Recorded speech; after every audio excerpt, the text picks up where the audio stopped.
بسم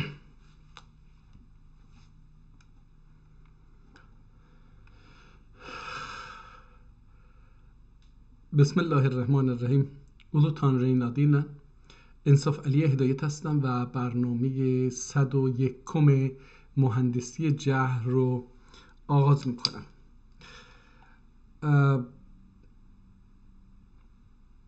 یکی از دوستان خبر داد که من ظاهرا دارم یک اشتباه بزرگی میکنم. به جای اینکه بیام و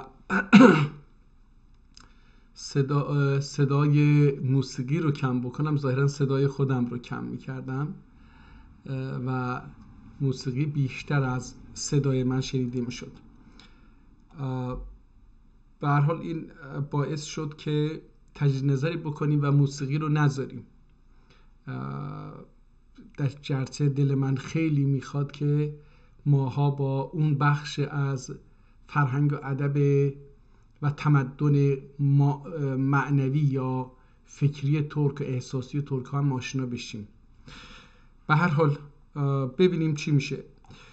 دوستان بریم سر وقت کتاب. قرار بود که ما در جلسه قبل 2 کتاب رو تلاش کردیم بخونیم، نشد، زورمون نرسید. راستش و حقیقتش این بود که زورمون نرسید و من از جناب آذرباش، مدیر کتابخانه آذرباش کتابخانه تقاضا کردم که اگر چاپ ورژن و چاپ چیز رو داره، دیوان لطفی گدا فکر کنم این بود و این رو داره، بله فکر کنم این بود، این کتابی بود که ما در جلسه قبل تلاش کردیم بخونیم، بله همین، و این رو نتونستیم بخونیم. قرار شد که این دوستمون پیدا بکنن خطی اون رو و به ما بدن.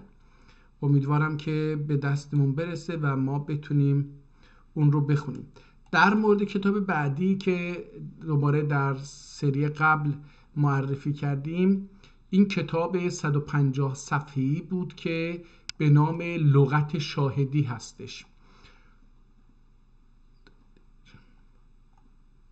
حالا ببینیم که این کتاب چی هست. من در سری قبل تلاش کردم که فیزیک این کتاب رو، عکس وضعیت این کتاب رو نشون بدم. شما همین الان دوباره این رو به طور خلاصه ببینید.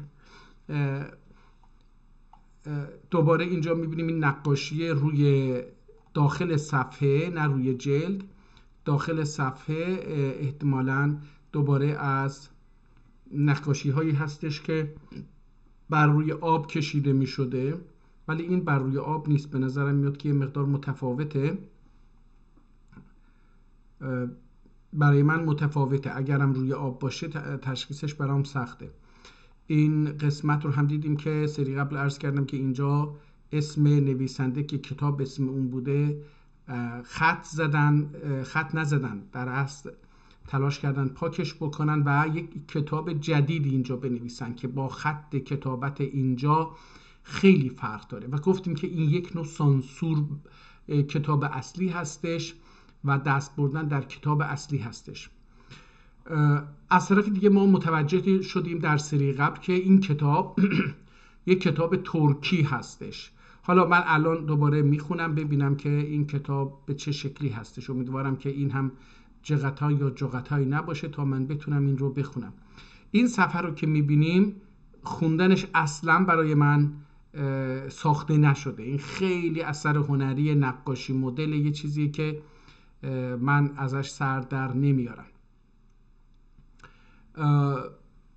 حالا این صفحه اول کتاب در اصلا از اینجا شروع میشه و اینجا در حاشیه میبینیم ناسوته و بسم الله الرحمن الرحیم. ما برای درک این کتاب ها علاوه بر تخصص در اون رشته‌ای که این کتاب نوشته شده، قطعاً باید با لغات فلسفی، عرفانی، قرآنی، دینی، فقهی، تاریخی هم آشنا باشیم و معانی ضمنی و مستقیم، دایرکت و غیر دایرکت، مستقیم و غیر مستقیم اونها رو بدونیم تا بتونیم این کتاب ها رو خوب بفهمیم. خب میبینیم که من در سری قبلم این کتاب رو یه مقدار توضیح دادم.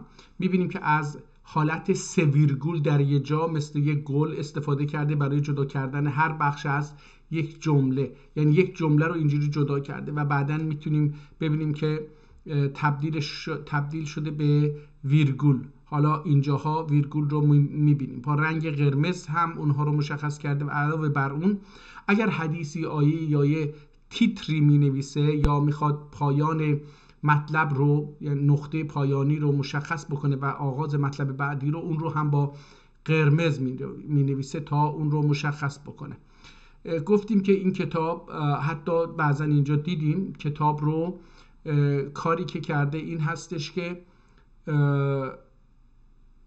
بعضی از کلمات رو حتی با قرمز نوشته و بعد دور اون رو با قلم مشکی دوباره خطاطی کرده، 2 تا خط در بالا و پایین اون قرمز کشیده تا اون رو دیگه بیشتر از گذشته مشخص بکنه. یا اینجا میبینیم که عکس احتمالاً یه چیزی رو نوشته بوده با رنگ قرمز رو روش پوشونده و دوباره از نو اینجا رو نوشتن. حالا انسان هایی که اهل خط هستن میتونن مثلا این خط رو اینجا با این خط بالا مقایسه بکنن و بگن که یک شکلی هستش یا قلم دیگریه. به نظر من الان این رو دارم با این محروم مقایسه میکنم، لاجرم رو با محروم مقایسه میکنم. به نظرم یک خطه. حالا این رودی آرورده.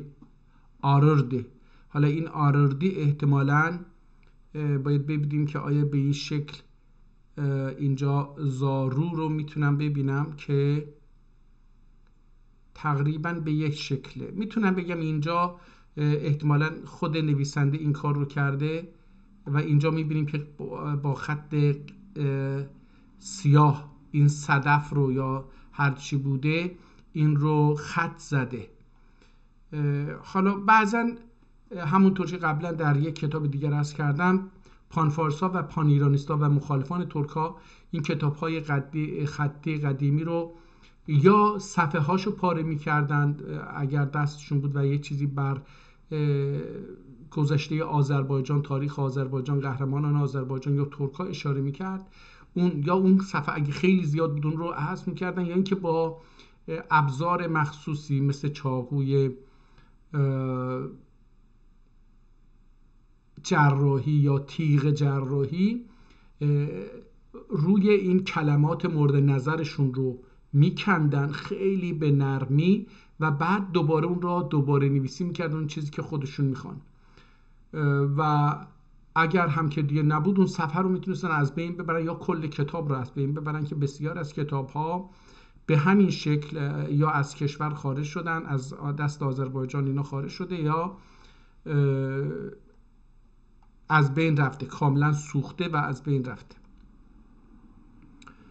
هر چقدر جلوتر میریم اون 3 نقطه تبدیل میشه به یک 3 ویرگول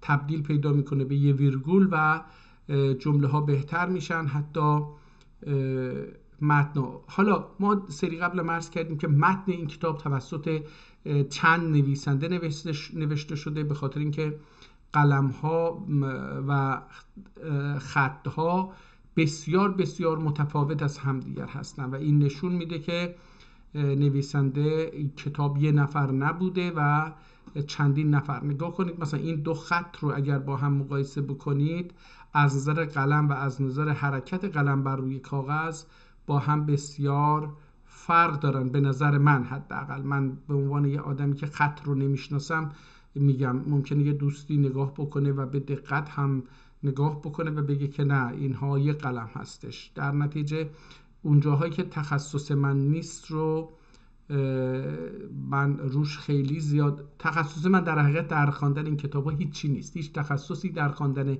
این کتاب ها ندارم.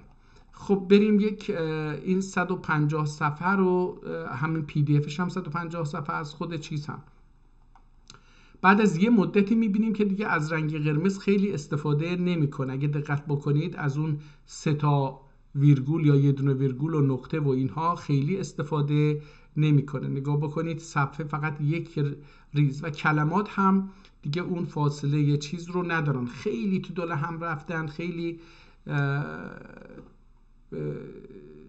به هم سطرها به هم نزدیک شدن و اون استقامت و مستقیم بودن خط رو نداریم. جمله وقتی روی کاغذ نوشته میشه بالا و پایین میشه. این نشون میده که اینها حرفه‌ای نبوده، این کسانی که این کتاب رو مینوشتن تخصص این رو نداشتن. حتی میدونیم که این دیوانی نیست، دست نوشته‌ای هسته که در دیوان یا دولت نوشته نشده، این در بیرون بوده. برای چی؟ برای اینکه یه تعداد قلم‌های مختلفی رو میبینیم و همچنین دستخط‌های مختلفی که وجود داره اونها رو میبینیم. دوباره نگاه بکنید اینجا، دوباره از یه جایی از صفحه 83 و بعد دوباره همون شکل قبلی پیدا میشه، یعنی اون آدمی که قبلا می نوشته دوباره میاد و همون چیز خودشو، اسلوب خط نوشتن خودش رو وارد میکنه و میبینیم که حالا دوباره مثل قبل ها اینجا خط میکشه روی کلماتی که میخواد تأکید بکنه. دوباره میبینیم از اینجا به بعد دیگه دوباره برمیگرده به اونجایی که دوباره اون ویرگول ها و نقطه ها و خط زدن ها ناپدید میشن. دوباره میبینیم اینجا پیدا میشه. یعنی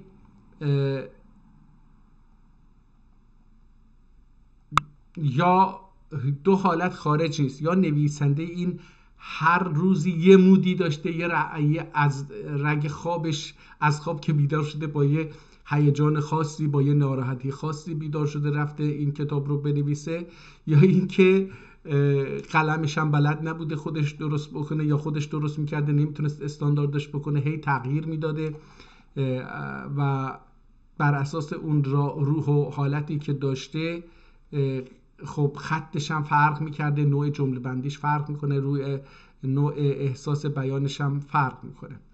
دوباره اینجا میبینیم که همونه ولی دوباره تغییر میکنه. خیلی حالا این از بریم صفحه های آخر این کتاب رو ببینیم.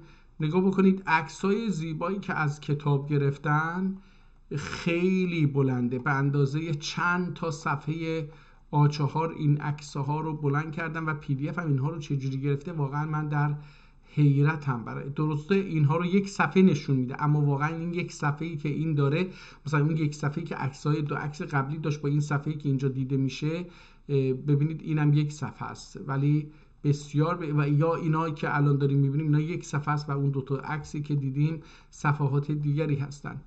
حالا داریم ورق میزنیم برسیم به کتاب. اینم کتاب هست، امیدواریم که بتونیم این صفحه رو برگردیم و بخونیم. اینجا دوباره همون نقطه ها ویرگول ها رو میبینیم که خیلی به زیبایی به ویرگول رسیده.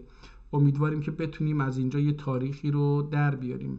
اینجا هم یه شعریه که از اینجا شروع شده و تا صفحه بعد رو گرفته. خب برگردیم بریم سراغ متن کتاب ببینیم که آیا میتونیم این کتاب رو بخونیم.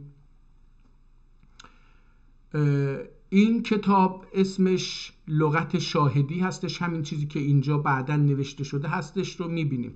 رحمه الله تعالی اینجا البته اسم اون کسی که این کتاب رو، کتاب حسین اگه اشتباه نکنم خلیل اللهی احتمالاً باشه یا خلیل اللهی، یه چیزی رحمه الله علیهما و علینا اجمعین، اینم که برای اینجا نوشته شده. oldu kedi هوت علی سایها، و حالا اینم نمیتونم بخونم.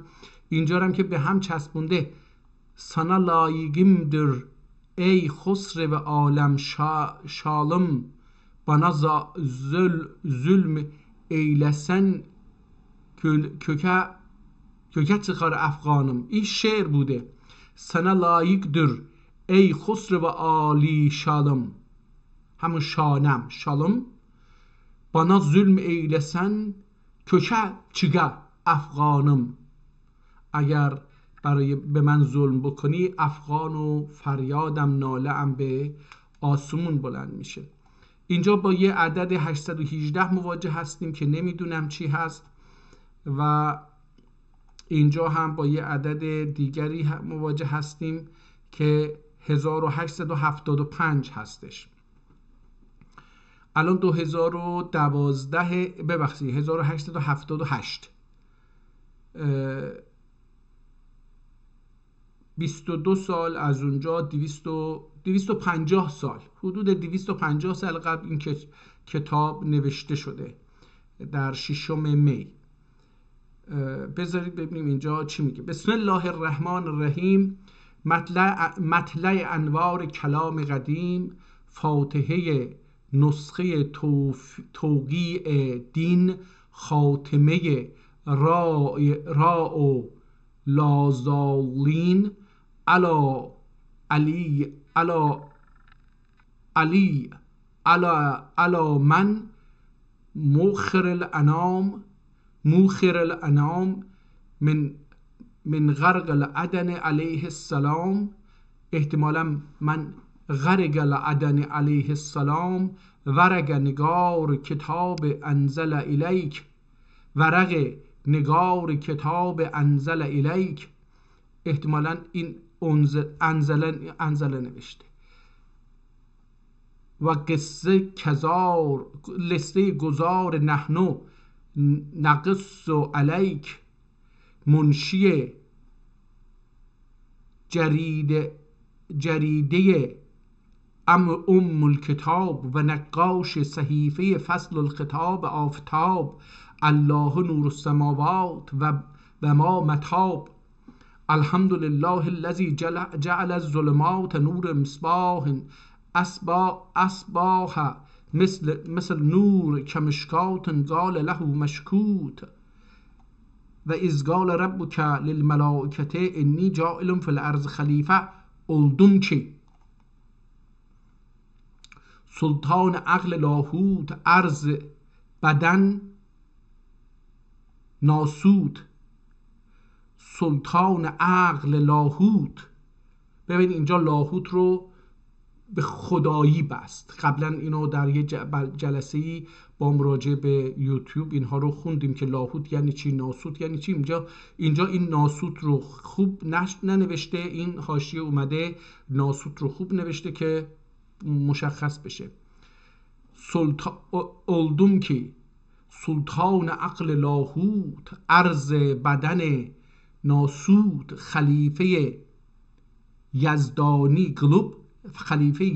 قلب، شهریار دل انسانی، شهرستان طبیعت حیوانده، صاحب وظیفه ربانی قلده. کتاب ترکی هستش. حالا اولش دیگه داره به نوع خاصی به جای اینکه عربی بیاد شکر خدا بکنه، بالا یه مقدار اینها رو نشون داد، لای کلماتش رفت، آیات قرآنی رو آورده، اینها کلمات با قرمزم نوشت که مشخص بشه این الله نور السماوات آیه هست. الله الحمدلله الذی جعل الظلمات، این هم آیه هست. نور مصباح و کمشکات قال مشکوت و اذ قال ربک للملائکه انی جاعل فی الارض خلیفه، اینم بازم آیه هست. حالا پایین که رسیدیم به اینجا قلده، اینجا می نویسه با رنگ قرمز مثنوی، شعر دیگه. جز آچوب کاف و نوندن عین عالم، جز آچوب کاف و نوندن. حالا ما میدونیم که در قرآن آیه هستش که وقتی خداوند اراده میکنه خلق بکنه، صدا ایجاد میکنه یا حرف رو ایجاد میکنه یا بگیم سخن رو ایجاد میکنه، اندیشیدن رو ایجاد میکنه. و این اندیشیدن یا این سخن و اراده رو ایجاد میکنه و این اراده در دو حرف کاف و نون که به معنی کن، ایجاد شو هست، که düzel، yaranıl، این هست. yaranmak اینم جالبه. yaranmak از کلمه یاره، اینم خیلی زیباست. شما خودتون رو ناقص میبینید و با اون یارانماک میکنید، یعنی مسلح میشید بهش. جز اتوب کاف نونیدن عین عالم، عین یعنی کل عالم، هر چی هست. زبانسوز نقطه زبانسوز نقطه یک جلدی میم آدم. آدم از 3 حرف آ دال میم به وجود اومده. میگه زبانسوز نقطه جلدی، زبانسوز نقطه جلدی میم آدم. آدم بدون نقطه هست. میگه زبان نداره. اولش که انسان خلق شد بدون زبان بود. همون که گفتم خداوند اول اراده و اراده از سخن و فکر دیده میشه. این خیلی مهمه.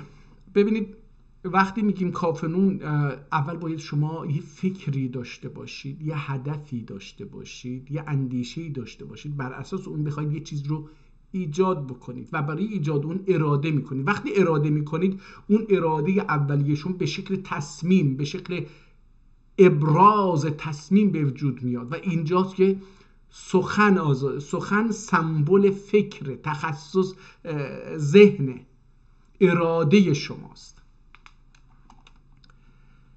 آدم نسیم فیض حق عیسی دم oldu.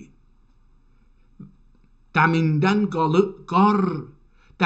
gare toprak Adem oldu. دمیندن گاره تپرخ او. خیلی زیباست. یه بار دیگه شعر رو از اول بخونیم.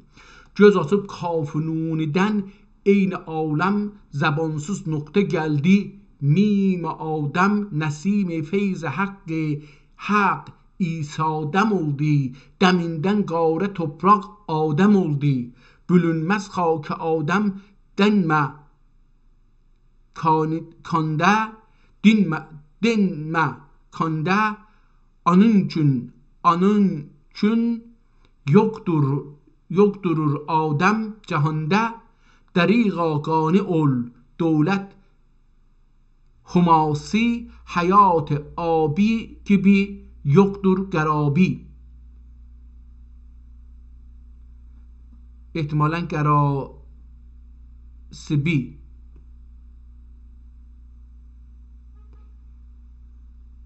مگر طاعت اولا سرچشمه جان. biz geçmiş durur چون آب حیوان. حالا اینجا اون مطلب تموم شد. اون مطلبی که به نام مثنوی اینجا آورده بود اون تموم میشه. خیلی شعر زیباییه. حالا اینجا یک چیزی با رنگ قرمز نوشته که نصر احتمالاً باشه، ولی نقطه هاش 3 تا نقطه اینجا هست. حالا من نمیدونم این فقط برای زیبایی هستش یا نه. با رنگ سیاه هم گذاشته روی این کلمه. بس بو کوکبه شاهی و دبدبه کوس شاهنشاهیدن. گوش فلکه غلغله و هوش ملکه ولوله و سماک سمکیه زلزله جامع از بر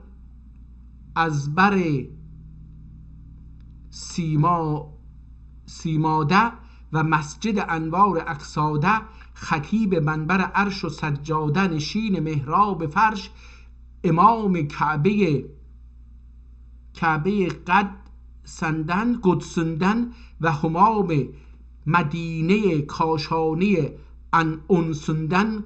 خطبه و اذا قلنا للملائکه اسجدوا لآدم فسجدوا الا زمرسندن. خطه صومعه عالم و زاویه کعبه زمزم و متعلق کافه و عامه ارباب همم. لسان غیب دن و زبان لازم دن.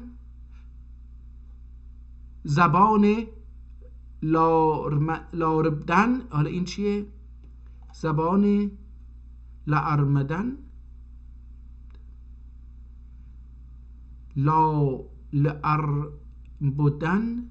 حالا این لازمده من میتونم بخونم، ولی اینجا ر نقطه نداره و به جای ر مبدل هستش. تنظیم بی‌ندا و حالا اینجا بعضی کلمات رو واقعا نمیتونم بخونم به خاطر اینجا دوباره اینجا 2 تا نقطه هست. لازمدن من اینو لازم بخونم. عامه ارباب هم لسان غیبیدن و زبان لازمیدن تنظیم بی‌ندا و شکل صوت و صدا آبله بی نقطه، احتمالا ابله بی نقطه هم میشه خوند ولی نمیدونم، ابله بی نقطه و بی حروف. اینجا ابله نمیشه. شکلمنی صوت و صدا ایله بی نقطه. این فارسی خیلی مشکل ایجاد میکنه. ایله بی نقطه و بی حروف و بی جزم. ایله بی نقطه، ایله بی نقطه و بی حروف و بی جزم و بی وقوف و بی خطبه عید و موعظه پروعد و وعید، املا و انشاء دی کم.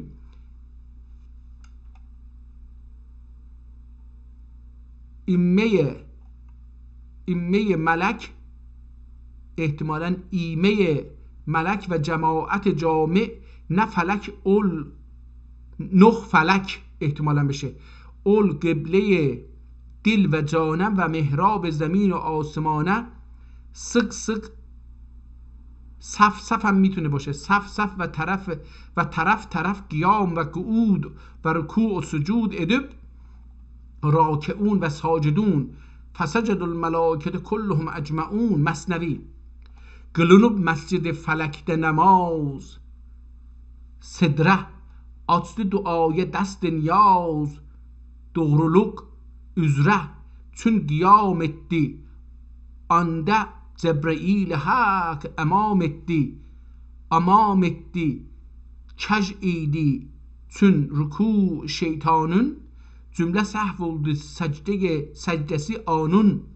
Lacerem ol senem su'me-i vücud adam ve قبله تبان حدوث و قدم. کعبه ارواحدن دیر اشباهه. گلب مهمان خانه نقش نگار جهانه و بتخانه کون و مکانه. صورت ارژنگ و فرخار اولده. حالا این فرخار چیه اصلا خودم نفهمیدم. نظم اینجا دوباره به شعر دست میزنه که ببینیم چی میگه. زهی عطا و ناله، زهی جلال و شرف، زهی کماله و جماله، جل و جلال مقدس. حالا اینجا چی بود؟ شعر رو من تقریبا پالچق کردم. زهی عطا و ناله، زهی جلال و شرف، زهی کماله و جمال جل و جلال، مقدس جبروت و مسبح ملکوت.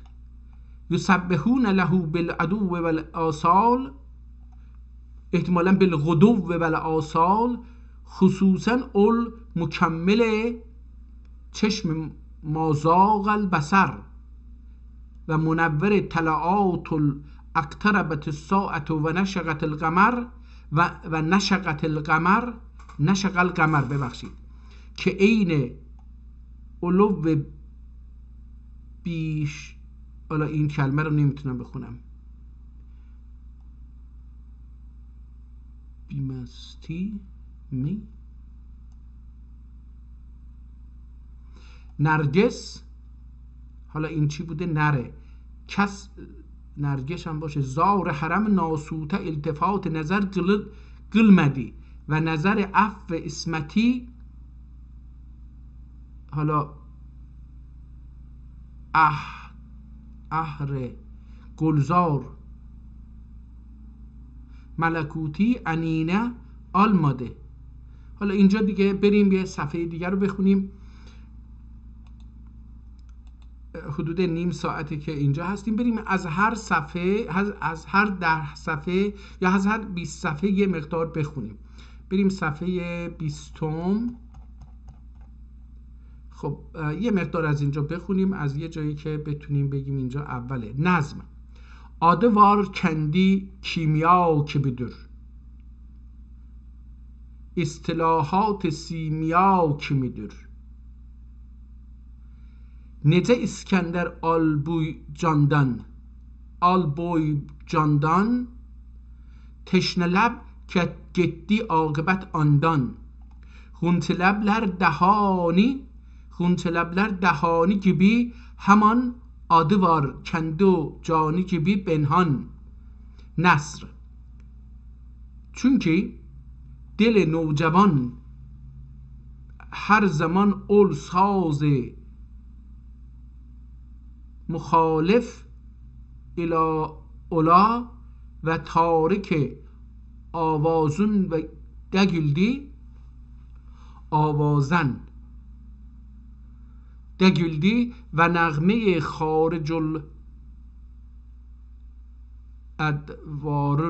خارج الادوارون ترانه رازن اگلدی bildi kim محضا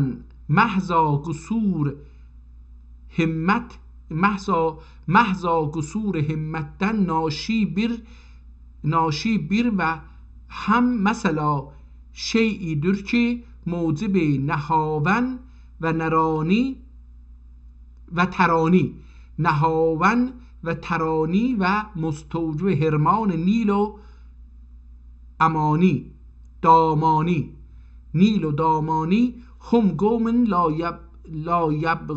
یبغون و طایفه لا یفقهون و دیگب کفر بر الباب و تنین ارباب اول نغمه ساز و ترانه دروازیه هم آواز اول میب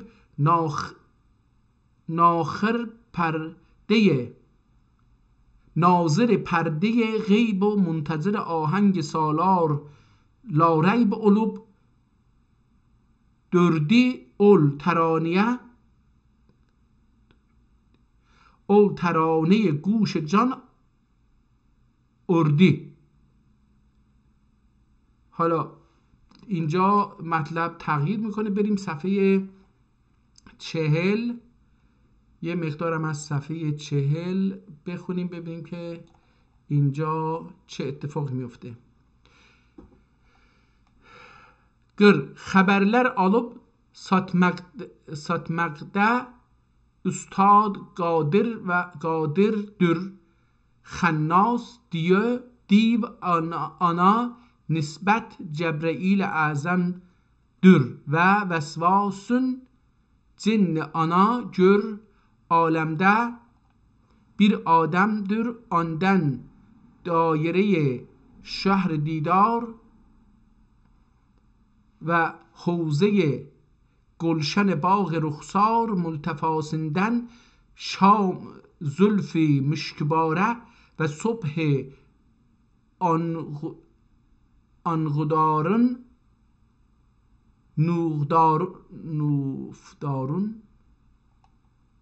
نوفدارون سواد زاجی و صفحه بیاض آجی آراسنده خطه مستقیم یار و معدل اللیل و النهار یا معدل اللیل و النهار قطب فلک هما سر و منطقه خیلی این دیگه و منطقه فرات البروج برابر بیر خطه والاده و گمسر خطه استواده.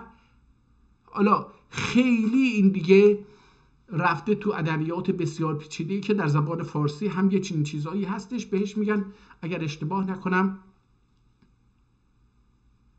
حالا اشتباه نکنم گفتم اون پرید، اون چیزی که اصطلاحی در زبان فارسی برای این چیز میشه، برای این نوع نوشته ها یه اسمی گذاشتن که خیلی متنتنه و خیلی از کلمات زیبا استفاده میکنه، ولی شما در نهایت مفهوم رو باید بتونید بگیرید، چون که خیلی با کلمات بازی میکنه، پیچیده میکنن.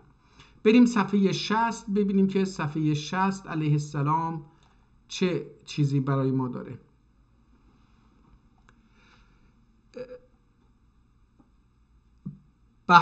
این پهلوان احتمالاً باشه. سپهرون جیگری گانله دلموش و خوشن و هوشن و زر و سیمین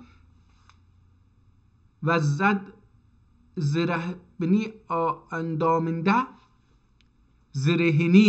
اندامنده هلگه علموش bir تیر انداز احتمالا و چالاکی دیکم bir ok onum perden sineler rahm tirinden sen can idi adı غمزه تیزدن و لعبی جگر دلن ایدی. راوی ادر میگوید مکر کیم نظرون، مگر کیم نظرون بدر و مادری، شایدم پدر و مادری، نور دیدلری،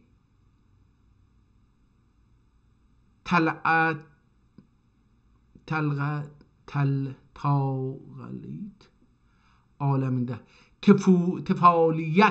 تفولیت احتمالا باشه، تفولیت عالمنده و سباوت زماننده. حالا این کلمه ها خیلی عجیب نوشته شده، شاید به خاطر اون آهنگی که میخواد در جمله حفظ بکنه، شاید به خاطر لهجه‌ای که در اون زمان وجود داشته، در اون نقطه‌ای که این کتاب رو مینوشته، کلمات رو خیلی متفاوت از اون چیزی که ما امروزه و این طبیعیه امروزه داریم میگیم، از این خیلی متفاوت نوشته.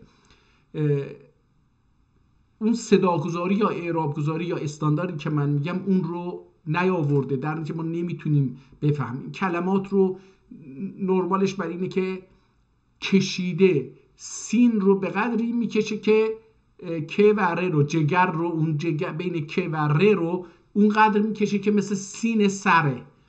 در نتیجه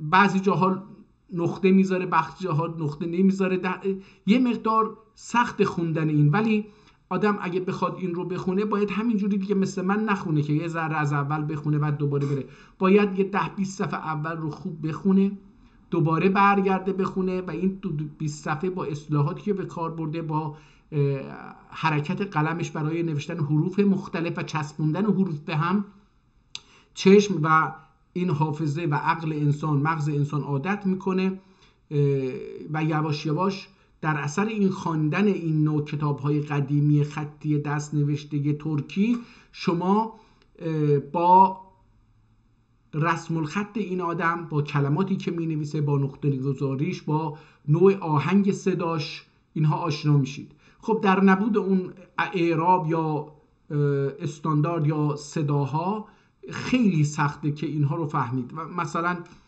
من اینجا اگه الان دیدم تیریندن صد جان ایده آده غمزه تیزدن و لعبی جگر دلن ایدی. راوی ادر مگر کیم نظرون، حالا من اینجا بدر و مادری، من اینو پدر باید بخونم به احتمال قوی، پدر و مادری نور دیدلری، تفلیت عالمند و سباوت زماننده. حالا اینجا عالمند و هر رو نذاشته ولی در زماننده گذاشته، حالا باید بر اساس این ما بخونیم عالمنده و سباوت زماننده ایکن دریای سیاهدن گذر و بحر سفیده سفر ادر کن.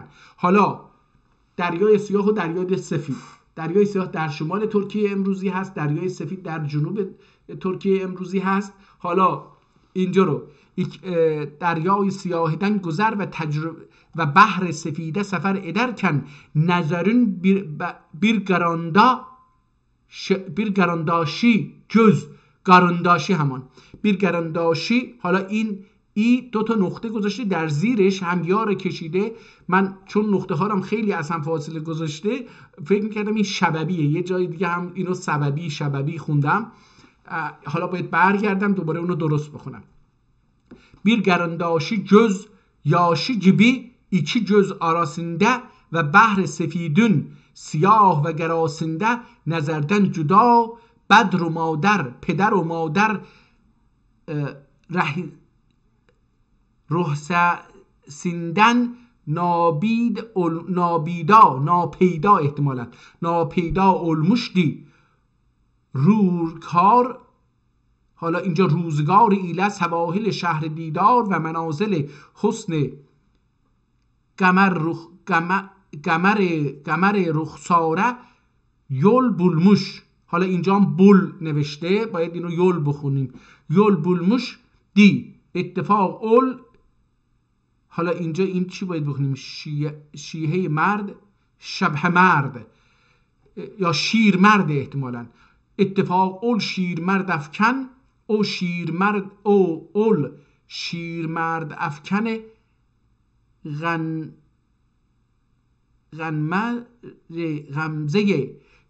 شیر مرد افکن غمزه تیغزن ایده. حالا اینم رن هستش، باید احتمال همینجوری کلمه غمزه تیغزن ایده. حالا این بالای غمزه رو در بالای یه جای دیگه نمیدونم اون صفحه اولی بود، نه همین بالا نتونستم بخونم. اینجا بر اساس این متن جمله میشه این رو گفت غمزه. و حالا من الان بالا دارم میگم صد جانیده آد غمزه تیزدن. حالا همینجا غمزه تیغزن ایدی کیم اول نرجس زاد آهولری نرگس زار آهولری نaz öncüsünde varmış ve şir feleki خواب خرگوش vermişdi میدان ملاهنده شهرت شهر دیدار و صلحداری. این با سه سات نیست، این با سه سین هستش، مثل سلاحدار و سلاحداری حسن پری رخساریدی bir zamaniden sonra kim غمزه bir محمور رخ آب و آلوده خواب مخمور خراب و آلوده خواب. حالا میبینی که خیلی متنتنه، داستانی رو داره میگه که از اینجا تا اینجا. حالا میخواد بگه این آدم خیلی نمیدونم اون نگاه این خانم بوده آقا بوده هرچی بوده، میخواد بگه خیلی غمزش مثل شیرافچن بوده، آدم رو میفرسته. حالا این 10-12 سطر رو که خوندیم یک چیزی رو میخواد بگه. برای همین خیلی این ادبیات پیچیده هست. در زبان فارسی معادل اینها هست، در رشته های ادبیات دوره دانشگاه اینها رو تدریس میکنن برای اینکه با اون دقایق اون کلمه ها آشنا بشید و کاربردش رو بدونید و اینا. حالا اینها رو بذارید با در کنار اونها، ببینید این پیچیدگی زبان ترکی با زیبایی چجوری کار میکنه. بریم صفحه 60 ببینیم 80 ببینیم که چه چیزهایی رو میتونیم از اینجا به دست بیاریم.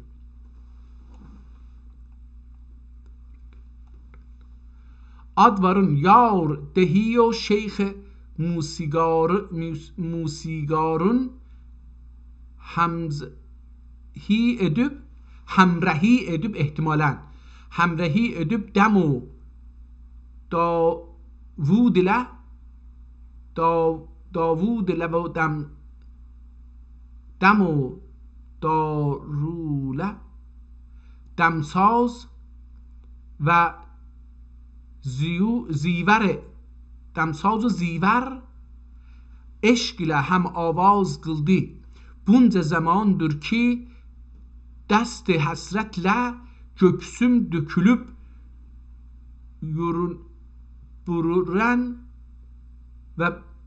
yürüren ve mihneti alile kendi yüzüme tence ürben ol سر مقاماتون پیر مقاماتون مقالاتون و degüller ben hem köksüm döküp hem onların durunumdaki eski derdüm tazelenür ve ziver eşkim dem Davud'den avazlanır ahar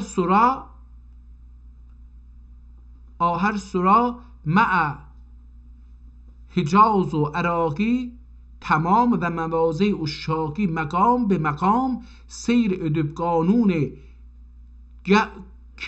کبر، حالا اینجا احتمالاً کبر عالم و ترانه کوی بنی آدم آغاز سرگشتگی مطلع دعای دولته و مقطع باز کشتیی محلس سنا و رفعته gördü bilmezem kim bu da izden خارج چرخی جبر. حالا این جن سرباز این یعنی چی نمیدونم من، حالا اینجا واقعا چرخه احتمالاً چرخ باشه. جن سرباز bir دده آواز و نه مقام گرن کشف راز ادب مقامون احتمالاً باشه و نه مقامون کشف راز ادب دست فلک بنی تنجه ایله zar ve ne kimsenin cengine giriftar eder bilmezem dedi. بیان کردن نای سوزناک به عقل ناجدا. بریم صفحه 100.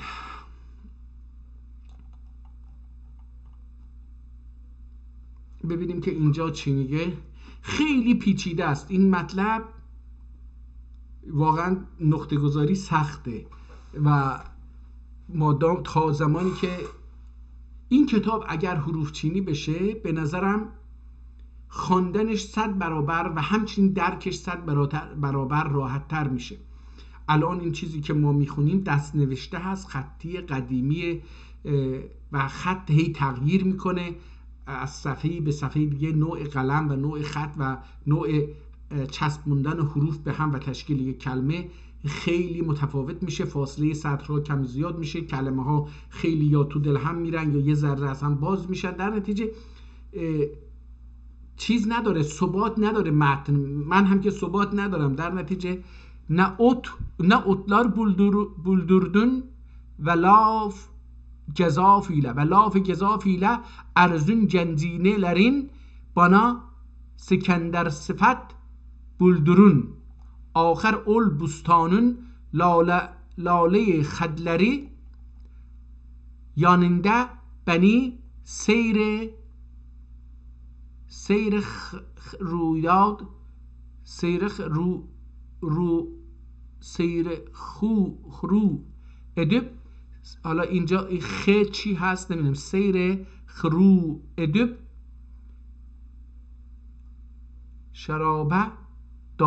شرابه دارو گاتدردون و مجلسته سبوگی که بی عالم عالم اینجا به معنی درده، با الف نوشته، آی با کلاه. عالم آلوب düşer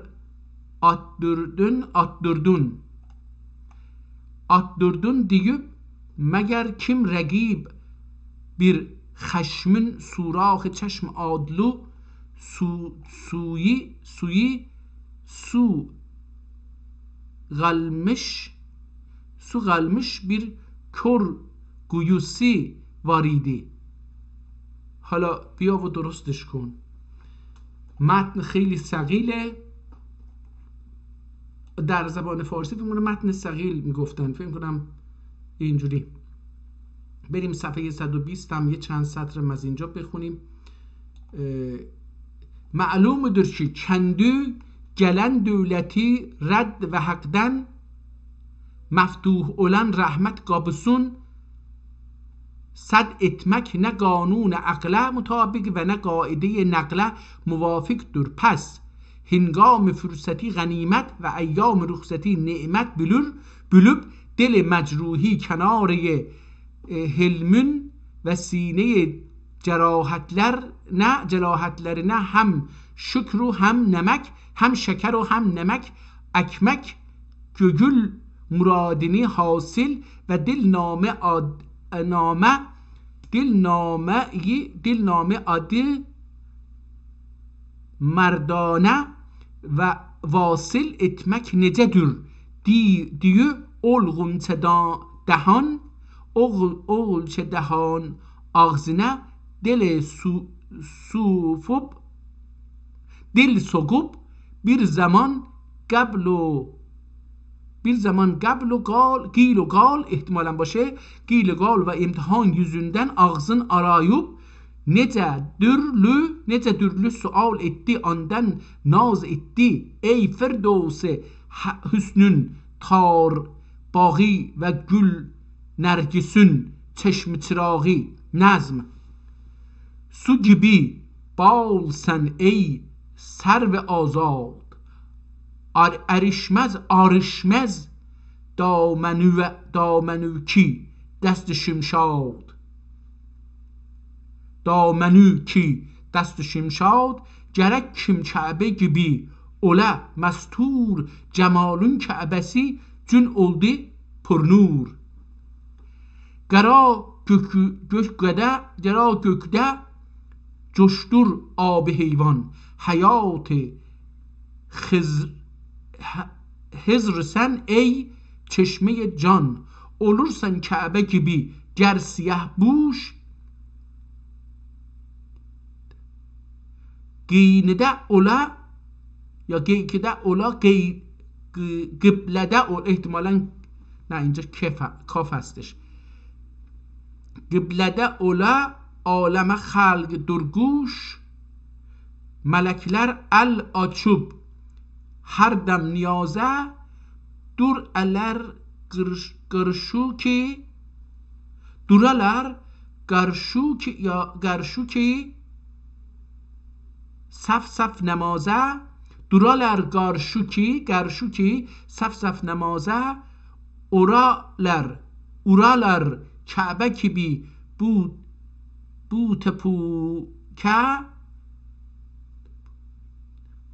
bu تپونه هم میتونه باشه، حالا نمیدونم به چه معنی است این تپون. bu تپونه varlar بلد birkez. حالا این یه خط کشیده روی چیزی. قبونه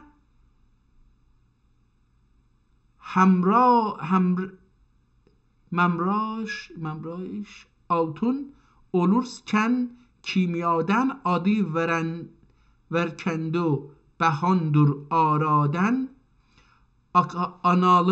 akalım kimyayı can gerektir cereyan emelinden ol behan ya heman gerektir tükendin kimyager zahiriler aşının altın adın bagir eyler anın için İde İsa'dır meger mükerrem ki ister beller ile sum mirhem anın ki cün vesline kurban olur can ki olur yılda bir kez eid kurban tutarsan laleveş cam nedimin dağı hasretidir serancam geler cun kharadır مبلغاسی، احتمالا میل و وفاسی، کلک جون خالادر میل vefası acıkların yoktur hayası. Yüzü acıkların yoktur hayası. Olursa asliger bağı aremden olursa asliger bağı aremden başı düşer olur ser dil haremden. Çu yoktur bir de kül birün semend, iki yüzlüdür adı mircend. Dil oldu cün benefşe.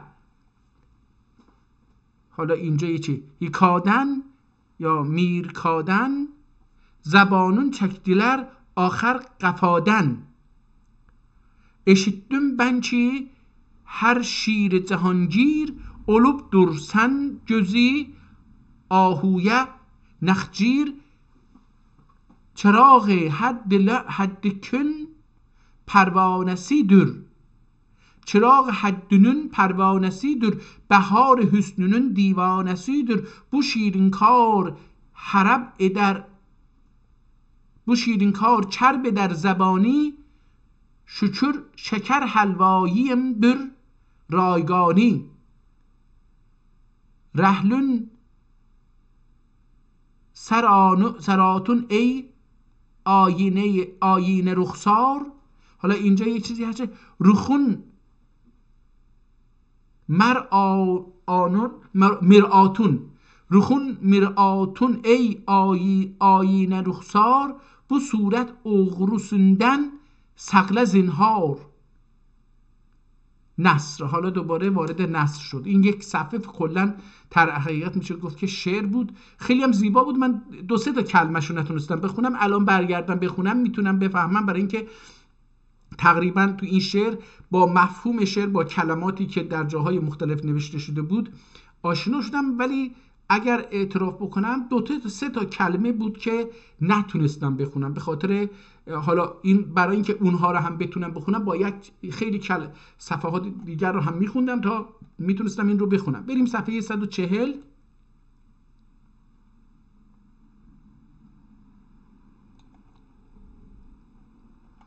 دیگه صفحه 140 نداره. این درسته که 150 صفحه است ولی ظاهرا که این چیزه. من حالا آخر این کتاب 3 صفحه هست، این 3 صفحه رو 2 صفحهش رو بخونم. حسنن رخش فلک در فلک رفتاری خارج المز gibi seyir ederken rücu ve nigazin gemer ruh bir yüzden dahi tulu edip zemir muşirine ol bedr tamam ve gاه کیوان و بهرام گلدی آیتی آخر بو ماه شفق بوش و بو هلال حلقه به گوش عجب در benim şahım ve ol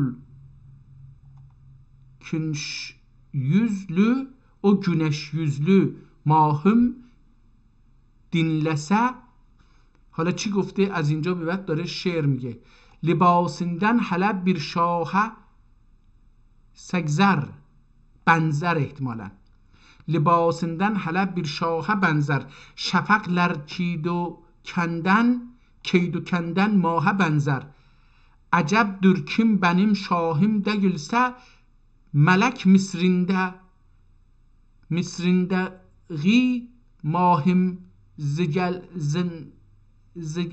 زنلسه. حالا چی شد؟ اینجا بنزه. حالا اینجا عجب درکیم benim شاهیم دگلسه فلک مصرندقی ماهم زنلسه. این چی میشه؟ میتونه باشه Benim şahımın nakşimdir bu şehbaz. Benim şahımın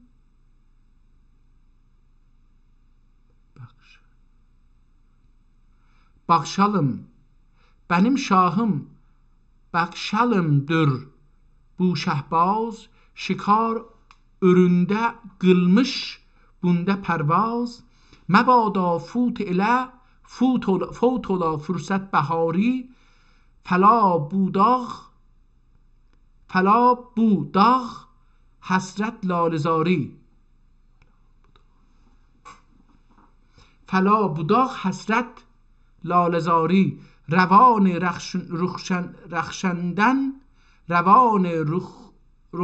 رخشندن آندی یاد گیبی روان رخشندن این اندی یاد باد کبی روان رخشندن اندی باد کبی زمینه سایه شمشاد کبی الف قدیمی سیمین دال قلدی الف قدیمی سیمین دال قلدی اسرون یعنی نه خلخال قلدی. این اسرین چی هست نمیدونم، یک چیزیه دیگه. یعنی نه خلخال قلدی زمین üstünde چرخ اروب فلکوار زمین üstünde çarx urub felekvar semaya girdi 2 mah ruhsar سنوبر gibi al açup niyaze al açup اینجا al نوشته سنوبر gibi al açup niyaze ayak üstünde durdular namaza tecelliden du alem geldi vecde 2 but birbirine kıldı secde. واو خیلی زیبا. الف قدیمی سیمین دال قلدی اسیرون yanına خلخال قلدی اسیرون yanına خلخال قلدی زمین üstünde çarx ürün felekvar zeminin üstüne çarx ürüb felekvar qurmaq kimi ürüb qurmaq semaya girdi 2 mah ruhsar سنوبر gibi al açıp niyaze ayak üstünde durdular namaza tecelliden du alem geldi vecde 2 but birbirine kıldı secde zehi vahdet ki onlar vahid oldu zehi vahdet ki onlar vahid oldu ki hem mescud olup hem sacid oldu teallallah zehi nur muzahhar یا نور مظهر تعالی الله زهی نور مظهر نخوش مسجود olur Allahu Ekber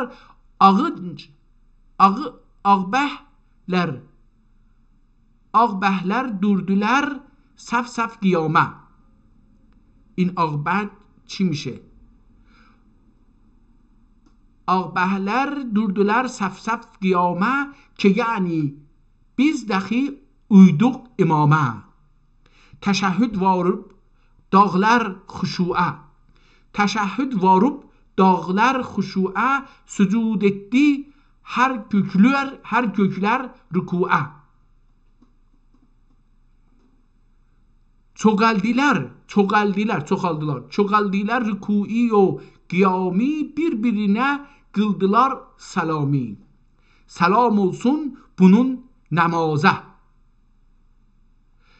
Selam olsun bunun namaza ki Cebrail anda al açmış niyaze 2 naz ehli arz edip niyazi biri birine kıldılar niyazi tu hatm edip dua ve senayi edirler birbirine merhababi. Ürüp Kabe gibi yüz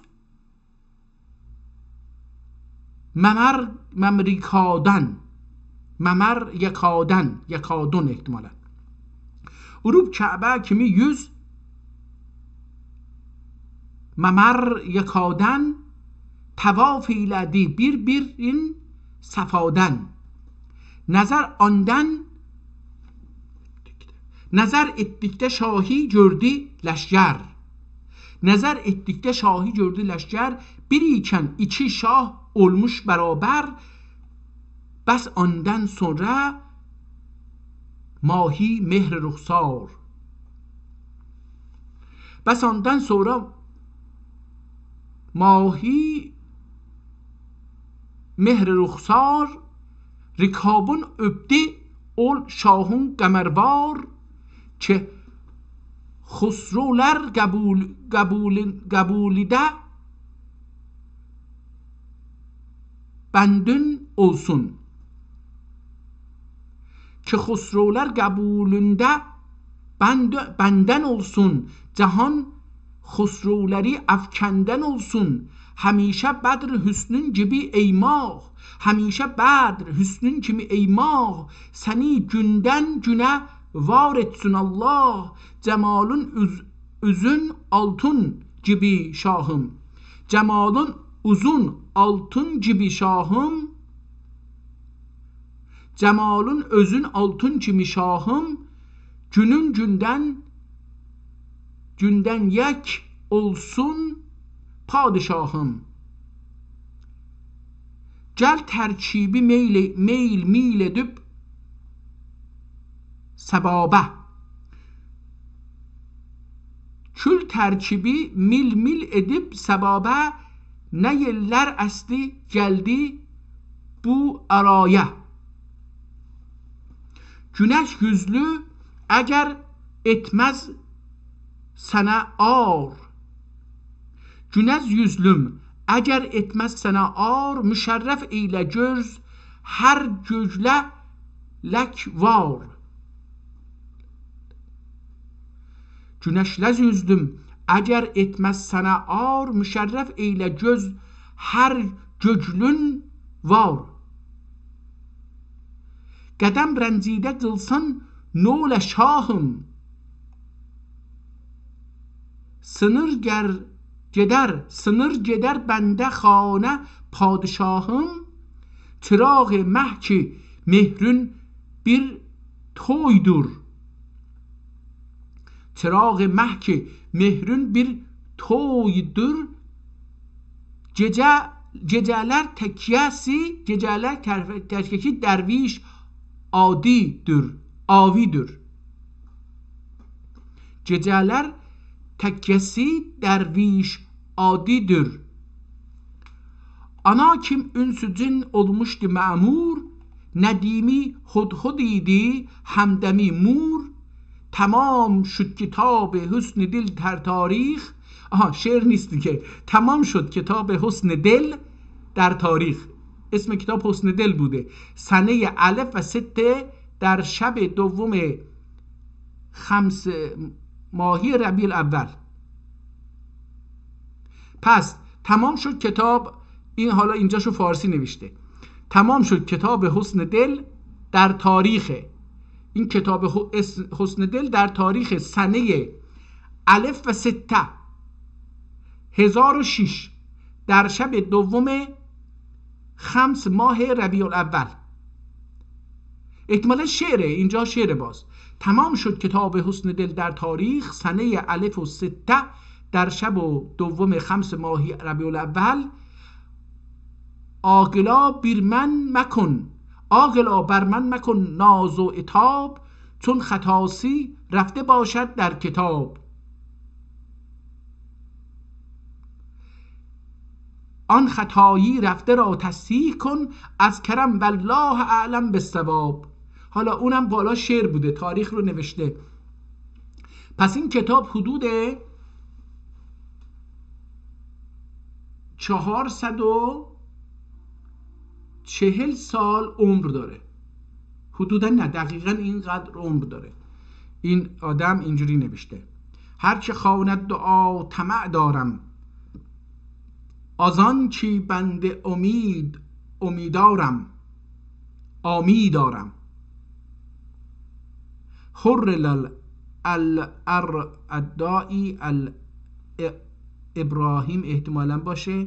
فی شهر ربیع الاول سنه الف و ستة 13 في ربع الاول لیل 5 و فعل فراغه در وقت عشا. Herçin bu kitabı okur ise lütfen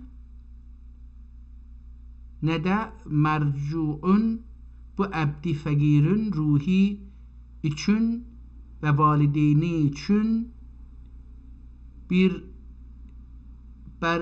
nece ihsan bütün hakkı subhane ve Teala mekser iki cihanda bir muradi ile amin.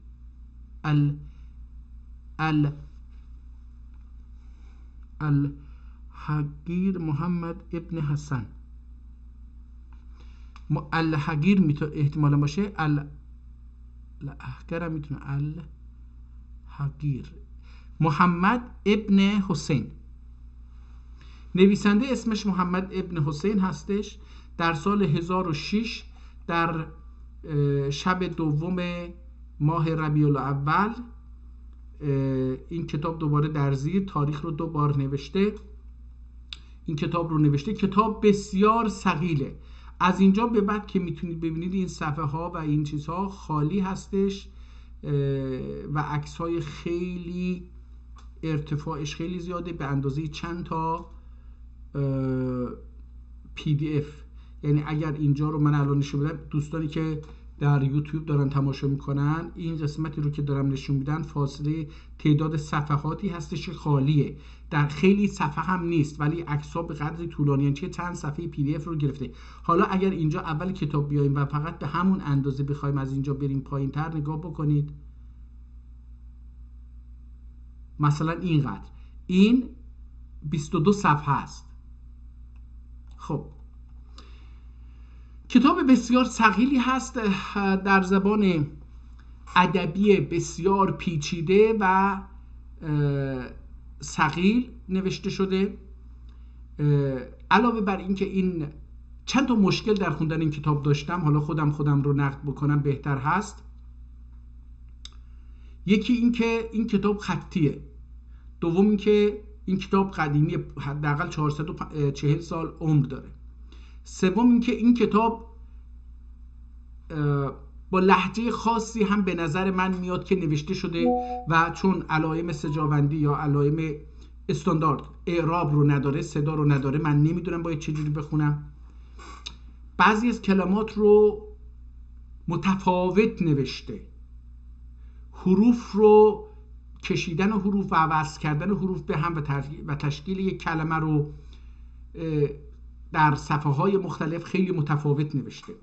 این کتاب ثقیله. چرا ثقیله؟ برای اینکه برای بیان یک مفهوم کوتاه از 10 ها مفهوم و سطرها، 10 ها سطر استفاده کرد یک مفهوم کوتاهی رو برسونه که البته عمیقه. مثلا عشق رو میخواد تعریف بکنه، ممکن 2 صفحه براش بنویسه تا بگه عشق یعنی چی. یا مثلا یه نگاه، مثلا حالا چی، غمزه، یا مثلا یه گوشه چشم، حالا گوشه چشمی مثلا یارش بهش نگاه میکنه، میخواد این گوشه چشم رو بنویسه، ممکن 2 صفحه برای این بنویسه که بگه این با گوشه چشمش من نگاه کرد، من دلم فرو ریخت. خب خیلی خیلی کتاب غنیه.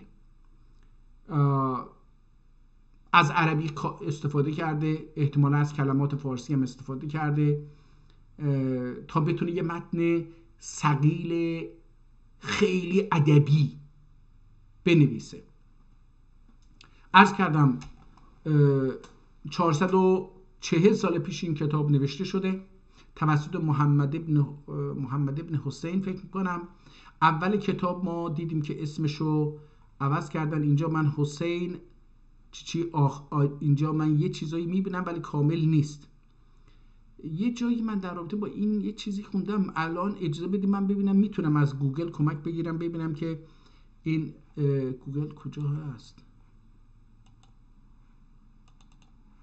ببینیم این کتاب دیوان شاهدی یا چی بود اسمش دقیقاً، کتاب لغت شاهدی، کتاب کتاب لغت شاهدی. ببینید چی میگه اینجا. میگه که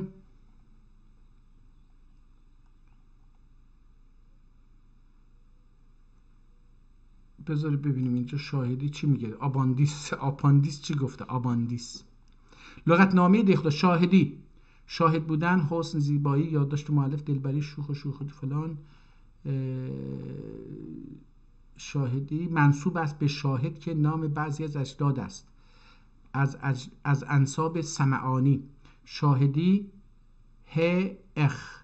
حالا این چه نام اجداد ابو اسحاق ابراهیم ابن عبدالوهاب ابن احمد ابن خلف ابن شاهد نصفی شاهدی است و در 413 نه این نیست.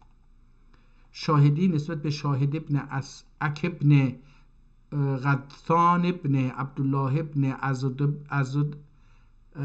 ابن ازد از این جد است. سملقت ابن مری ابن فجاع کاهن اکی. شاهدی که نه اینم نیست. برگردیم از اینجا بریم بیرون. در اینجا در مورد لغت شاهدی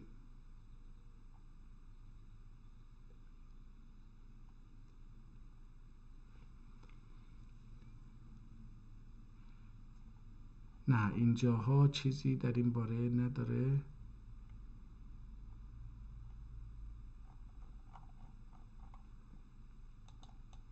بذارید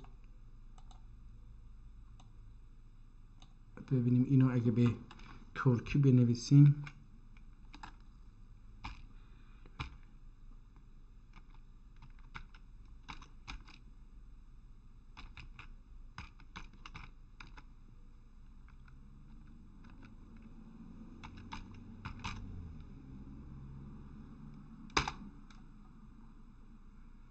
Lügati şahidi. İbrahim Dede tarafından yazılmış bir sözlüktür. 1859'da inlist. Şahidi lügati Osmanlıca, Farsça taş baskı. بذارید ببینیم این چی هست. اینجا میگه که این کتاب یه چیزی نوشته شده 2500 لیره ده. این کتاب 2500 لیره هستش. شاهدی لغتی Osmanlıca, Farsça taş baskı. این سنگ چاپی هستش، چاپ سنگی هستش. لغت شاهدی. شاهدی ابراهیم دده. ما اینجا یه چیزی دیدیم در مورد ابراهیم. نه بذار ببینیم آخر کتاب دوباره برگردیم به اونجا ببینیم که این ابراهیم دده چی میگفت. من این رو محمد ابن حسین خوندم. بذارید ببینیم این رو محمد ابن حسین بنویسیم چی میشه.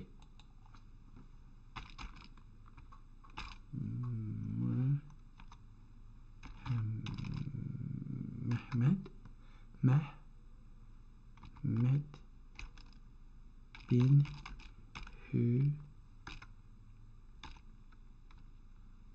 Hüseyin.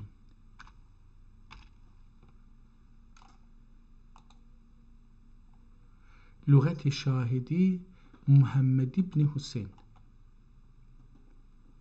Farsça lügatler İbni IBN Şahidi Muğlalı İbrahim Dede. Muhammed Hidir Hüseyin. اینم نیست. این تاریخش اینم نیست. اسلام جزا اونم نیست. دینین کمالی و گدری هم olayı medeniyet tarihinde el yazma eserlerin kaynak olarak Seyyid Abdullah bin Muhammed önemli ist. Sanat kitabevi.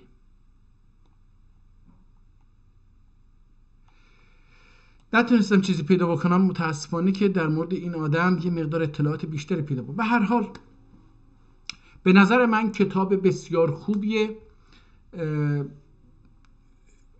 میشه با ادبیات های دیگری مقایسه کرد. من فکر میکنم که جزو کتابی های